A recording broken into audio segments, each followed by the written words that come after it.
여러분의 구독은 영상을 제작하는 데 큰 힘이 됩니다. 영상을 보시기 전에 구독과 좋아요 꼭 부탁드리겠습니다. 아울러 회원이 되시기를 원하시는 분들은 유튜브 채널 홈피 구독 옆에 있는 가입 버튼을 눌러주시기 바랍니다.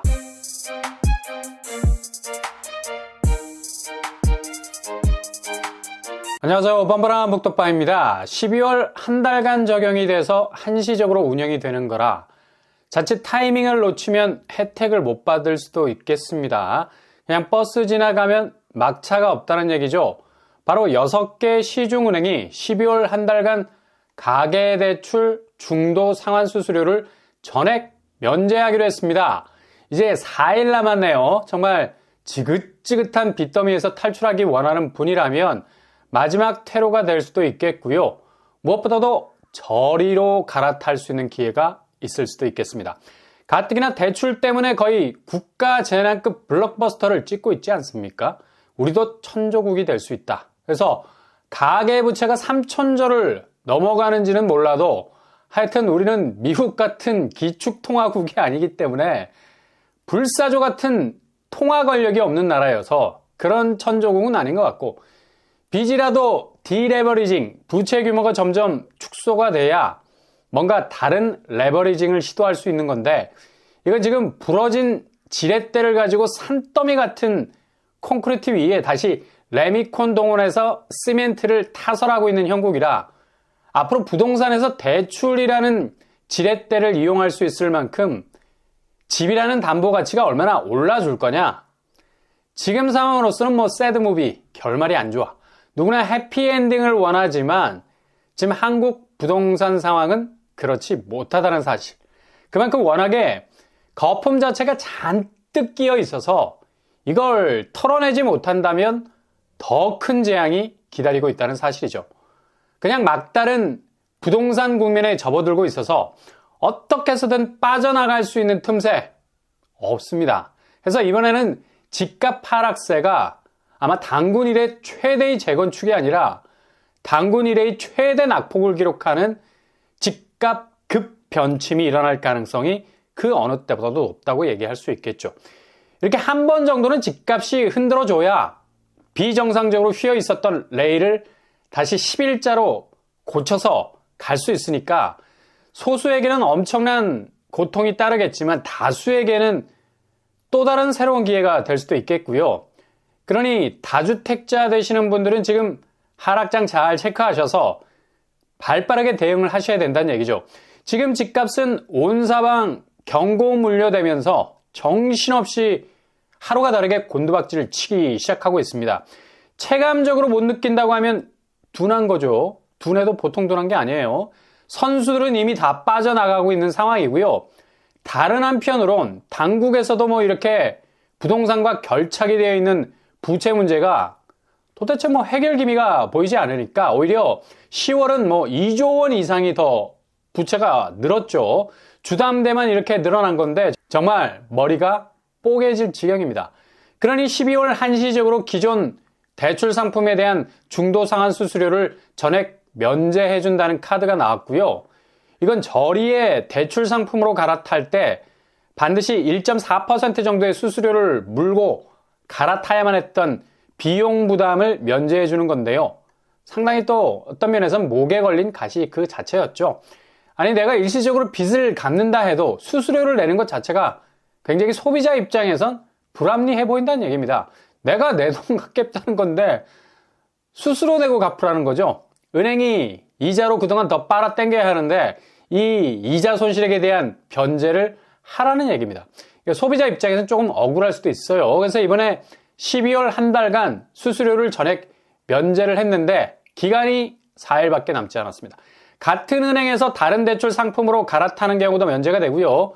근데 이렇게 빚을 줄여나가는 취지에서 나온 방법일 수도 있겠지만 이게 더 낮은 이자로 접근할 수 있는 방법이 또 될 수 있어서 대출 총액을 더 늘릴 수도 있는 여지가 충분히 있습니다. 어차피 중도 상환 수수료 물지 않으니까 지금의 고금리에서 그대로 낮은 저금리로 갈아타면서 이왕에 이렇게 대출 물린 거 더 내보자는 심리가 다시 작용할 수 있다는 거죠. 우리 민족은 배달의 민족이 아니라 주담대 민족.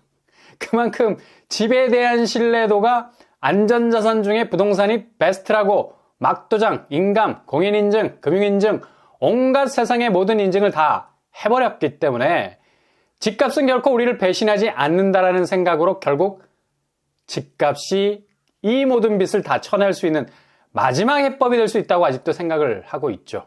그래서 이거 자칫 잘못하면 가계부채가 도리어 우회해서 중도금 상환 수수료 면제 프로그램 없고 다시 증가할 수도 있는 위험이 있어요. 아무튼 정말 고금리 때문에 허덕일 수 있는 분들에게는 저금리 상품을 리서치해보고 선택지를 정할 수 있는 방법은 될 수 있겠습니다. 잘 체크를 해보셔야 되겠고요. 이렇게 우리나라 부동산이 더 이상 새로운 가치를 창출할 수 있는 저수지가 못 되는 건 오늘 통계청이 발표한 지표를 보더라도 답이 딱 나오죠. 이건 거의 충격 그 자체라 볼 수 있겠습니다. 10월 출생아 수가 전년 동월 대비 8.4% 감소. 18,000명으로 집계가 됐습니다. 2만 명 천장을 절대로 못 깨고 있다는 얘기죠. 이렇게 신생아가 태어나기 힘든 경직된 사회 구조를 가진 게 정말 큰 문제입니다. 그래프만 봐도 한번 훅 내려왔다가 도저히 회복을 못하고 떡실신한 상태를 보여주고 있는 건데요. 지금까지 그냥 미끄럼을 타고 있는데 이렇게 기본적으로 인구가 급격하게 준다는 것, 당연히 부동산 주거가치 역시도 떨어질 수밖에 없다는 건데 그만큼 집을 필요로 하는 사람은 앞으로 급속도로 감소할 거란 얘기죠. 출생 부분을 보면 기존 0.7명 상태라 볼 수 있겠지만 이게 12월 통계까지 오게 되면 0.6명으로 줄어들 것은 확실해 보입니다. 아니 성인 2명이 한 명의 사람을 만들어내지 못하는, 아니 이건 무슨 반쪽 사람도 아니고 어떻게 한 명을 만들어내지 못하냐. 생산성 최대 열악의 상황이 벌어지고 있는 겁니다. 10월 출생아 수는 1742명이 감소를 하고 있는 추세죠. 야, 정말 교과서에나 출생률 감소라는 말을 들었던 때가 엊그제 같은데 막상 우리가 살아가는 시대에 이렇게 인구 절벽이 갑작스레 찾아오네요. 인구 구성 비율이 이렇게 깨지고 있는데 어떻게 그 나라의 집값이 공고하게 새로운 가치 반열에 오를 수가 있겠습니까? 당연히 집에 대한 수요가 현저하게 떨어질 수밖에 없지. 이건 다 결혼을 기피하는 현상 때문에 생기는 건데 집값이 미친 집값인데 누가 가정을 안정적으로 꾸릴 수가 있겠어요? 이번에는 혼인율이 눈꽃만큼 증가했다고 하는데 154건이야. 정말 거의 간에 기별도 안 가는 증가세. 너무 숫자가 초라해 보이지 않습니까? 게다가 지방은 오히려 감소 추세라는 공고함을 더해가고 있고요. 혼인율도 결국엔 큰 폭으로 떨어지고 있는 추세란 얘기죠. 반대로 사망률을 보면 1,003명 정도로 증가 추세, 3.4% 정도가 더 늘어나고 있고요. 그래프만 봐도 한눈에 쏙 들어오잖아요. 전형적으로 출생률이 줄고 사망률이 늘어나는 인구 감소 추세, 그것도 아주 급격하게 변화되고 있는 모습을 나타내고 있습니다. 아마도 초반에 말씀드린 대로 4분기 출산율은 0.6명으로 줄어들 가능성 높아 보입니다. 이러다가 정말 한민족이 칠판에 쓰여진 글자처럼 지우개로 쓱 하고 지우는 순간 세계 종족의 분류에서 증발되는 거 아닌가, 상당히 위기감을 느낄 수밖에 없죠. 이렇게 기본 인구가 받쳐주지 않는데 경제에서 생산성을 논하기가 부끄럽잖아. 인구는 결국 노동력과 결부가 되는데 가장 경제의 기저에서 돌아가야 할 톱니바퀴, 아무리 로봇 같은 대체제가 사람을 백업해준다 하지만 기본 지금의 테크놀로지 기술로는 엄두가 안 나죠. 사람 손길이 그만큼 가야 한다는 건데, 아니 집안일을 해봐도 그렇잖아요. 사람이 반나절만 안 움직여도 쓰레기가 쌓이고 먼지가 쌓이고 음식은 썩어가기 시작하죠. 사람의 동선이 끊임없이 움직여줘야 뭔가가 돌아갈 수 있다는 얘기입니다. 하물며 국가 경제가 제대로 돌아가려면 기본 사람의 파워, 맨파워가 필요한 건데 가장 근본적인 뿌리가 흔들리고 있다. 아니 흔들릴 정도가 아니지, 그냥 사라지고 있다. 이런 예시가 이번에도 40대 취업자 수 추이로 나타나고 있습니다. 인구 변화 중에서 생산성이 나름 안정적일 수 있는 연령대가 거의 수직으로 내리막을 향해 내리꽂히기 시작했다는 얘기입니다. 그러면 당연히 부동산 시장도 예측이 가능하잖아요. 누가 그 집을 사줄 거며 그 집에 살아줄 거며 그 집에 대한 비용을 치러줄 거냐. 지금 인구 소멸로 가는 블랙홀이 계속해서 사망 인구 비율이 높아가고 출생률은 감소하는, 그냥 인적 자원 자체를 빨아먹고 있는데 이런 위기를 상쇄시키기 위해서 내년 1월부터 신생아 대출 나온다는 거 아닙니까? 일단 애를 낳으면 집을 드리겠다 이건데 그러나 이것도 기본 아무리 저리에 돈을 빌려준다 해도 엄연히 대출이잖아. 특례 보금자리론 저리라고 좋아했었는데 지금까지 2번의 금리가 올랐어요. 황당하죠? 약속한 금리에서 계속 오르고 있는 거잖아. 자금 조달 비용 비상 걸렸다고 올린다는 건데 신생아 대출 역시도 27조 정도로 풉니다. 이거 다시 부채 위험을 증가시킬 수 있는 충분한 방아쇠가 될 수 있다는 얘기죠. 정말 우리는 빚이 아니면 답이 없는 걸까? 정말 좀비처럼 따라다니는 게 빚 문제입니다. 문제도 빚, 해결도 빚, 대안도 빚, 대책도 빚. 그냥 그렇게 빚으로 가다 보면 빚이 보여야 하는데 이건 뭐 천문학적인 가계부채 무게에 짓눌릴 수밖에 없는 상황이 계속 벌어지고 있으니까 정말 어려운 상황입니다. 그러니 절대로 부동산 집값이 다시 예전처럼 완전히 살아날 수 있다는 생각은 접는 게 정신건강상 좋은 겁니다. 그래서 이런 부동산 분위기를 그대로 아주 간단한 지표지면 대표적인 샘플이 될 수 있는 거래량, 사람 몸으로 따지면 혈행의 흐름, 오메가3와 같은 존재인데 지금 거래량이 완전히 막혀 있죠. 오늘 날짜로 서울 아파트 10월 거래량 추이와 11월 거래량 추이, 그리고 12월 거래량 추이는 계속해서 월별로 뚝뚝 떨어지는 궤적을 보여주고 있습니다. 감소 추세는 정말 살벌할 만큼 줄어들고 있다는 얘기죠. 그만큼 향후 서울 집값은 상당히 위축된 방향으로 갈 수밖에 없는 거고 결국 하루에 몇 건씩 늘어주느냐가 관건인데 하루 거래량이 뭐 이전보다 훅 떨어져 있는 걸 볼 수가 있어요. 이건 2022년 1차 하락 시기와 비슷한 궤도로 가고 있는 거고 그래프만 봐도 뭐 이게 확실히 저공비행으로 고도를 낮췄다는 걸 볼 수가 있죠. 이렇게 지금 거래량이 계속해서 집값 약세장에 시그널을 보내고 있다는 얘긴데요. 향후 집값이 얼마나 나락으로 떨어질 수 있는가에 대한 확실한 암시라고 볼 수가 있죠. 이렇게 통계청이 발표한 인구 감소의 충격적 결과는 집값 장단기 레이스로 볼 때 지금의 하락세를 가속화할 수밖에 없는 중요 요인이고 아무리 대출 증가세를 막아보려고 중도 상환 면제라는 대응책을 내놔도 이거 다시 우회적인 대출 증가세가 불붙을 수 있는 가능성도 있고요. 가뜩이나 경제 지표가 불안한 상황에선 늘어나는 부채는 폭증하는 부실이 될 수 있어서 집값을 거의 뭐 떡실신하게 만드는 위험 요소가 될 수도 있겠습니다. 역시 빨리 집을 팔고 빠진 사람들이 승자일 수 있는 구도가 형성이 되고 있는 시점이죠. 결국 대외적인 요소에서 한국 부동산의 약세를 볼 것도 없이 그냥 대내적인 요소들이 동서남북 막혀 있어서 앞으로 집값은 전문가들 예측을 뛰어넘는 수준에서 2000년대 정상 가격으로 회귀할 수 있는 분기점을 만들 수 있는 한 획을 긋는 사건이 될 수도 있겠습니다.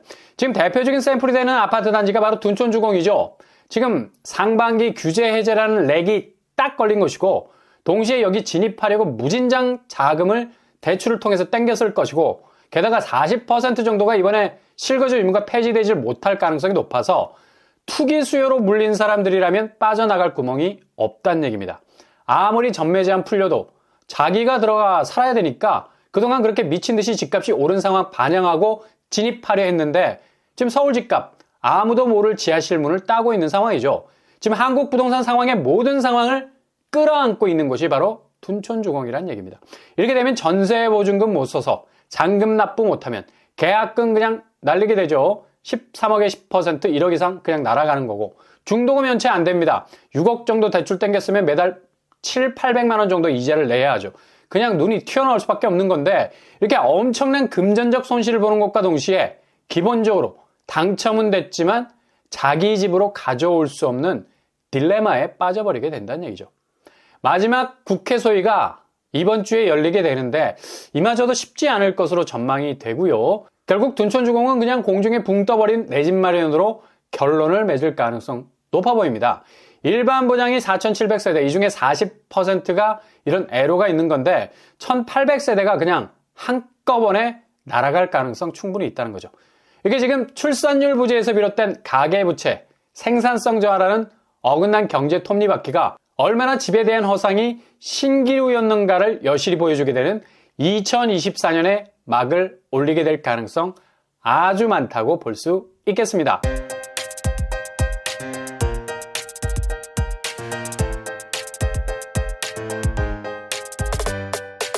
오늘의 부동산 캐리커처, 시중은행에서 나온 정책이 과연 빚 규모를 얼마나 줄일 수 있을까? 일단 대환대출 하신 분들에게는 4일간의 기회일 수도 있고요. 그리고 충격적인 통계 역시 부동산의 대공룡 시대는 그 막을 서서히 내리고 있다는 걸 절감할 수 있죠. 얼마나 요즘 전국적으로 집값 자체가 요동을 치는지 간단한 샘플만 봐도 답이 딱 나오는 시점입니다. 여기에 물려있는 둔촌주공의 앞날, 그리 밝아 보이지는 않네요. 오늘도 응원합니다. 여러분의 길이 꽃길만 되실 수 있길 바랍니다. 이상으로 뻔뻔한 목토파를 마치겠습니다. 구독과 좋아요 부탁드립니다. 감사합니다.